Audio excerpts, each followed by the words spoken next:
We got lucky. Last day and the roads are sketchy AF. It's so muddy. He originally was going to take us back to where we saw the leopard yesterday, but he said the roads are way too sketchy. It rained for a good amount of time last overnight. night. Just driving on the roads this morning, it looked so crazy.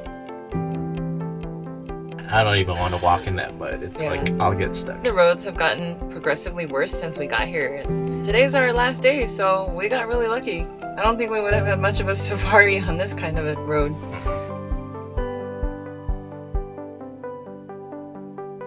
So we're driving by this area and we saw a sheep running away from their owner.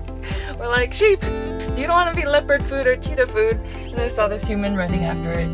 Either the sheep is food for the leopards or humans food for the leopards. Good luck.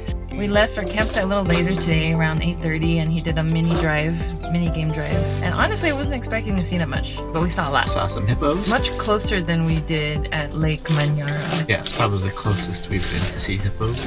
And then the wildebeest crossing the lake. Hundreds. Most of the time during high season, people go up north Serengeti to see the migration of the wildebeest crossing the river. So we got to see a little snippet of that today. The wildebeest crossing a lake. Same effect.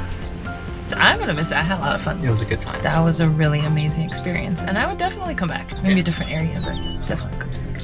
I agree. Yeah. We're at the airstrip waiting for our flight. It's a lot of people today. A lot of different people from a lot of different backgrounds, and we got to see the other vehicles, and it was interesting to see what else was available. I was happy with our setup. Especially since we had so much rain. If we had been in one of those open Jeeps, it would have been disastrous. We would have gotten so wet. Yeah, so that was a tiny little airport which took us back to Arusha. We were headed to Zanzibar. It was a very international crowd. People from all over Europe, even Asia, had come to the safari. We were headed towards Zanzibar. A lot of the people were headed to Zanzibar after the safari. It was nice sitting in the front of the plane. Had another viewpoint. Steph was in the front, I was in the back of the last airplane. Now for me, interesting to see the cockpit gadgets. We were passing through some rain clouds, so not only were we surrounded by white, but it was also just pounding rain on the airplane. That was also kind of freaky. So we landed in a little airport in Arusha, international airport. It was a really small airport. The airport was small, it had some shops, some restaurants. We actually weren't there for that long. Yeah, it was the shortest layover I've ever been through. We were starting to eat our food from the campsite that we brought over. We barely sat down. Well, it took some time. They gave us new boarding passes. They had to figure out whose bag belonged to who and then get it onto the next plane. By the time we sat down to eat our lunches, we barely had a couple bites and they hustled us onto the plane. Probably roughly about 10 minutes. There's a lot of other passengers, but then there's 4 different planes that were taking off around the same time, so you really had to pay attention. Luckily, the staff was very helpful. They were guiding us, double checking all the tickets. I think they knew we were all lost. We were like sheep.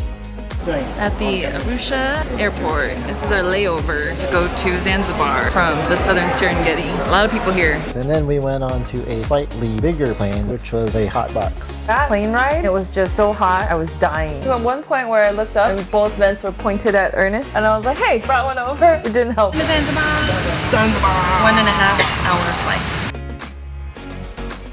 We landed in Zanzibar. Every single country we've been to, they needed our e-visas. Immigration was very fast. We were staying at the Park Hyatt and they had emailed me asking if I wanted a shuttle from the airport. The hotel shuttle was $65 one way.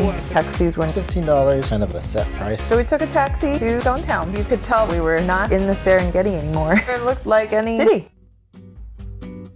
The Park Hyatt Hotel was a really nice change of pace. We were at a more relaxed beach town. So it was a welcome sight from where we just came.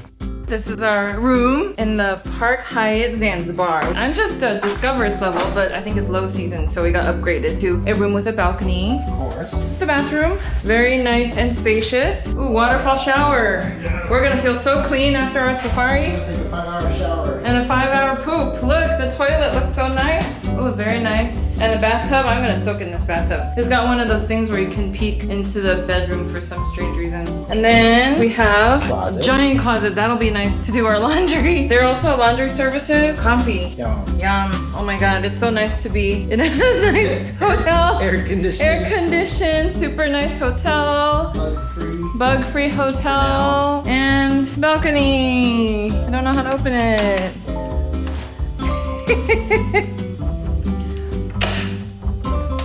Good job. You can see out to the beach down there in Prison Island. One of the first things we did after we dropped off our bags was go swimming. They actually told us though, swim in the swimming pool, don't swim in the beach, it's very polluted. Zanzibar is known for its beaches. I think the beaches that it's more known for is up north. When you've been bummed too long, you start working out like this little one over here, doing laps. Laundry time. So we filled the bathtub with our clothes and we brought laundry sheets. This is how we do laundry. We throw all of our dirty clothes in the tub, fill it up with water, throw in the laundry sheets, and start stomping it around. It's like we're making wine with clothes.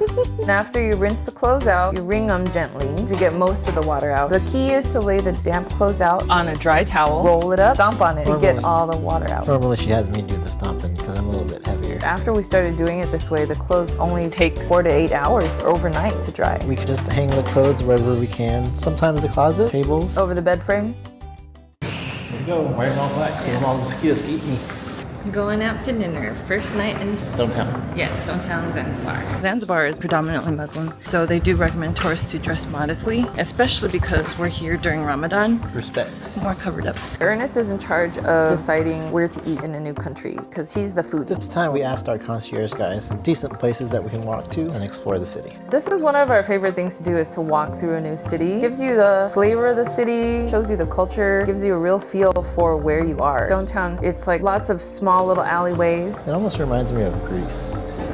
Asian restaurant in Zanzibar. Then we walked up to the restaurant. It's called Lukman Swahili Cuisine. It's almost like a restaurant slash cafeteria. We're here at this restaurant and It's like a cafeteria-esque. yeah, definitely a lot of tourists, but also a lot of locals too. It's like a mix of Swahili, African food, Swahili and Indian food. I feel like everywhere we've gone, there's been curries and stuff. Yeah. It's like a cafeteria on steroids. Half of the whole restaurant wall was just different foods you could choose from. It was pretty overwhelming because we went inside and the guy was there to greet us and he started explaining every single food item. It must have been like 30 or 40 items and we had no idea what he was talking about. I mean, I was just like, well, I'm not gonna remember this. So Yeah. by the time it came to actually picking, I left it all to Ernest. I'm like, you're choosing. This is your job. Because I was like, first of all, I don't know what he just said. Second of all, this is your job. You choose. so we had dinner for two with a accompanying party of 5 cats. I think there was more cats than that. At some point, there was like 6 or 7. There were just cats all around. The cats were migrating to whichever table got the food next. They were very aggressive. It's a family dinner. One of our guides told us later that the locals like them because supposedly they eat the rats. But I don't know. They're just eating human leftovers is what we saw. Could tell that the cats throughout the city were pretty well fed, so I don't know what they're eating, but whatever they're eating is filling them up. Hit subscribe to follow us in our Stone Town adventures.